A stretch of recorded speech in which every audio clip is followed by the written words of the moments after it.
एकीकडे विरोधक मतचोरी आणि मतदार यादीमध्ये घोळ असल्याचा आरोप करत असताना आता सत्ताधारी पक्षाचे नेते सुद्धा मतदार याद्यांवर आक्षेप घेत आहेत। बदलापूर पालिकेच्या आगामी निवडणुकीसाठी जाहीर झालेल्या मतदार यादीमध्ये शहराबाहेरील 17,000 मतदारांची नावे आहेत।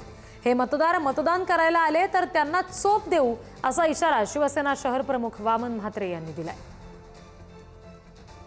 विभागातले बाजूचा चिखलोली असेल, भिवंडी विभाग असेल, शहापूर विभाग असेल, कर्जत विभाग असेल, या ठिकाणचे बरेचसे काही उमेदवार आहेत। त्या लोकांनी त्यांची नावे आपल्या प्रभागामध्ये खोटे पेपर तयार करून दस्तऐवज करून नोंदवलेली आहेत। 17,000 नावे या बदलापूर शहरामध्ये विविध भागातून नोंदवलेली आहेत। हा खरा देशद्रोहाचा गुन्हा दाखल त्यांच्यावर झाला पाहिजे अशी निवडणूक आयोगाकडे आम्ही मागणी केलेली आहे। दरम्यान वामन म्हात्रे यांच्या दाव्याची चौकशी करा अशी मागणी मनसे नेते अविनाश जाधव यांनी केली आहे। मतदार यादीमध्ये घोळ असल्याचा राज ठाकरेंनी आरोप केलाय। या आरोपाला सत्ताधारी पक्षाच्या नेत्यांनी सुद्धा दुजोरा दिलेला आहे असं म्हणत अविनाश जाधव यांनी वामन म्हात्रे यांचे आभार मानले।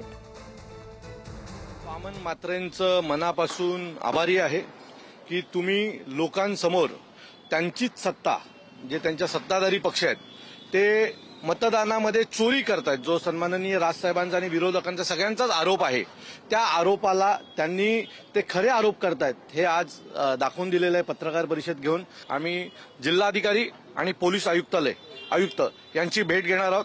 आम्ही त्यांना त्यांची बाईट देणार आहोत। त्यांनी जे काही पत्रकारांना बोललेले आहेत ते त्यांना देणार आहोत आणि या प्रकरणाची कसून चौकशी करण्याची मागणी आम्ही करणार आहोत।